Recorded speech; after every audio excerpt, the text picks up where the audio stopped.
Welcome to S9 TV. ముందుగా headlines చూద్దాం.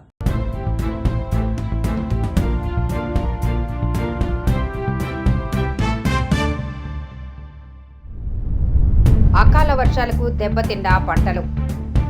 భూమా కుటుంబ రాజకీయాల్లో త్వరలో మార్పులు చోటు చేసుకుంటున్నాయి. జైన సమాజానికి అండగా ఉంటాం. గురుకుల విద్యార్థులు శవాలై ఇంటికి వెళుతున్నారు. తెలియజేసుకుంటూ ఈరోజు ఇక్కడ ఇన్సిడెంట్ చూసిన తర్వాత మేము కూడా మా రాజకీయ పద్ధతులు అంటే మార్చుకోవాలి. అంటే దానికి దీనికి సంబంధం లేదు. రాజకీయ పద్ధతులు కొన్ని మేము కూడా మార్చుకోవాలా. ఎందుకంటే మరీ ఎక్కువ మంచితనం కూడా కష్టమైపోతుంది. సో ఎవరిని ఎక్కడ పెట్టాలో అక్కడ పెట్టి మేము కూడా ప్రజలకు ఇబ్బంది లేకుండా ప్రజలకు ఎవరు ఇబ్బంది పడకుండా మేము కూడా రాజకీయాలు చేస్తాము. నా కార్యకర్తలకి, నన్ను నమ్ముకున్న వాళ్ళకి అందరికి కూడా ఒక భరోసా, ఒక నమ్మకం ఇవ్వడమే కాకుండా రేపటి నుంచి డెఫినెట్ గా మా తరపు నుంచి రాజకీయాలు మార్పులు డెఫినెట్ గా ప్రజలు, మా ప్రత్యర్థులు, మీడియా మిత్రులు, అన్ని పార్టీలు చూడబోతారు. మేము కూడా ఎంతో నష్టపోయినాం, ఎంతో కష్టాలు పడినాం, కేసులు వేయించుకున్నాం, జైళ్ళకి పోయినాం.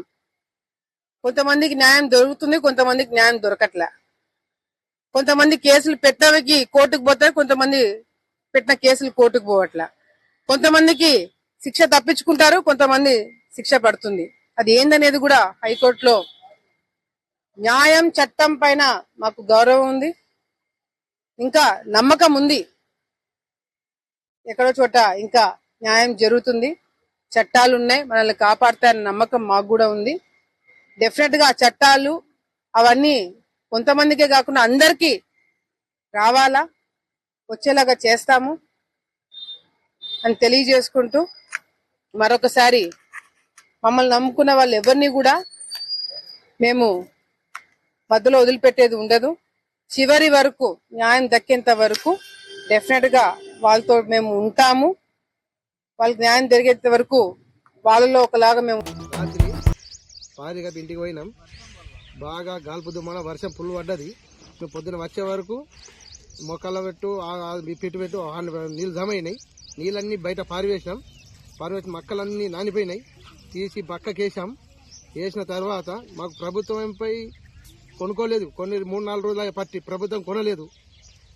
అట్లా ఉంచినాం. అట్లా ఉంచి మొత్తం మొక్కలు నానిపోయినాయి.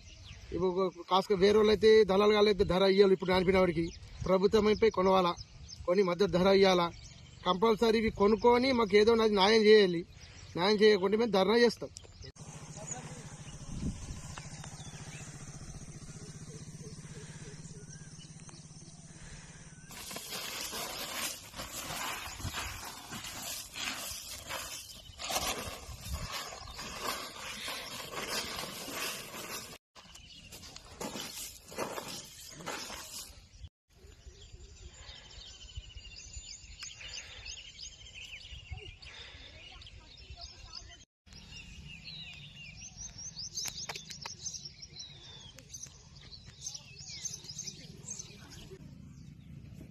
బాగానే కుడతాయి కదా ఓలా ఇది.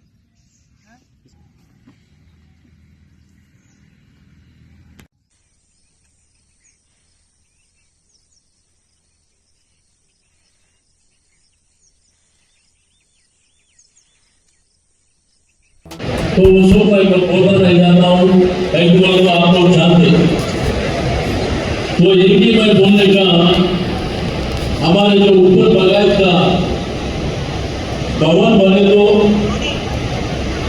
महावीर जयंती वहां पर ही करना बोल के मैं हर बार ये मीटिंग में बोलते जा रहा हूँ.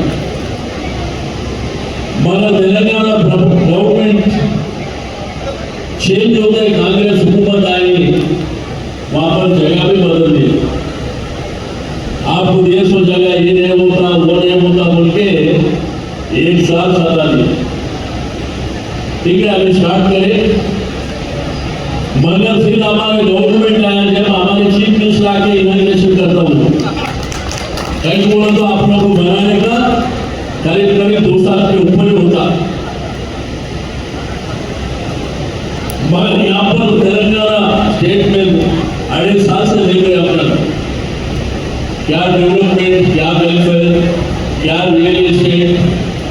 क्या हुआ, हाइड्रा के क्या कर रहे, इसको छीनने नहीं यहाँ पर। तो ठीक है, ये तो महावीर जयंती का बड़ा बड़ा उत्सव है, मैं पार्टी ज्यादा बात करते हुए नहीं, तो आप लोगों से एक ही रिक्वेस्ट है, हम आपके साथ हमेशा रहेंगे, फ्यूचर में भी रहेंगे। हर चीज में हम आपके साथ हैं, भविष्य में भी साथ में रहेंगे। 100% 2 साल के बाद तो हमारा हुकूमत तो आता और अपन सब मिलजुल के और आगे बढ़ेंगे। समाज की सेवा के लिए, सोशल वर्क के लिए आप जितना काम करते हैं, आज सारे हिंदुस्तान में जैन कम्युनिटी बहुत बड़े बड़े बड़े से काम करने सबको मालूम। मैं इतने बोलते हैं हमारे भावी लोगों से, हमारे अध्यक्ष जी, हमारे एडवाइजर, हमारे कमेटी के मेंबर, बड़े लोग, हमारे भाई लोग, सबको फिर महावीर जयंती आज सबके लिए शुभकामनाएं, सब कुशल मंगल से रहना चाहिए। నిన్న రాత్రి నేను అతికిరుబాయ్ మీ ఇద్దరం కూడా దరూరు మండలం మార్లబీడు గ్రామంకు పోయినాం. మార్లబీడు గ్రామానికి పోతే పక్కనే ఐజా మండలంలో ఉన్న చిన్న తాండ్రపాడు గ్రామం నుంచి నిరీక్షణ అనే ఒక అమ్మాయి వచ్చింది మా దగ్గరికి. సార్, మీరు చేసిన కృషి వల్ల చిన్నతనంలోనే నేను పెళ్లిని తప్పించుకొని, మా తల్లిదండ్రులు పక్కన ఇటుకల బట్టీలో ఎవరో పనిచేస్తున్నారు, ఆయనను పెళ్లి చేసుకో బిడ్డ, అందరి పెళ్లిళ్ళు అయిపోతున్నాయంటే కూడా నేను ఆ పెళ్లిని తప్పించుకొని మీ కృషి వల్ల, కేసీఆర్ గారి ఆశీర్వాదం వల్ల నేను విమానం ఎక్కి, మీ అందరి కృషి వల్ల విమానం ఎక్కి ఎమ్మెల్యేలు, ఎంపీలు, ఆగర్భ శ్రీమంతులు చదివే ఢిల్లీ యూనివర్సిటీలో చదివిన సార్ నేను అని చెప్పింది. అక్కడితోనే ఆగకుండా నేను ఇంకా బాగా చదవాలని చెప్పి నేను హర్యానా సెంట్రల్ యూనివర్సిటీలో చదివాను అని చెప్పింది. ఆ అమ్మాయితో పాటు ఇంకొక అమ్మాయి ప్రసన్న అని, ఆ అమ్మాయి కూడా పెళ్లిని తప్పించుకొని ఇదే గద్వాలలో చైల్డ్ కేర్ ప్రొడక్షన్ లో ఉండి ఢిల్లీలో చదివి, హైదరాబాద్ సెంట్రల్ యూనివర్సిటీలో చదివి, ఇప్పుడు అమెరికాకు 5 సంవత్సరాల కోర్సు కోసం ఒక్క పైసా ఖర్చు చేయకుండా పోతున్నది. నిజంగా కేసీఆర్ గారు ముఖ్యమంత్రి ఉంటే ఇలాంటి బిడ్డలు వేల సంఖ్యలో విదేశాలకు పోయి రూపాయల బదులు డాలర్లు సంపాదించుండేవాళ్ళు.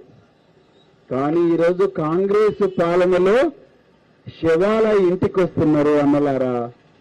ఇంతటితో వార్తలు సమాప్తం. మరిన్ని అప్డేట్స్ కోసం చూస్తూనే ఉండండి S9 టీవీ న్యూస్.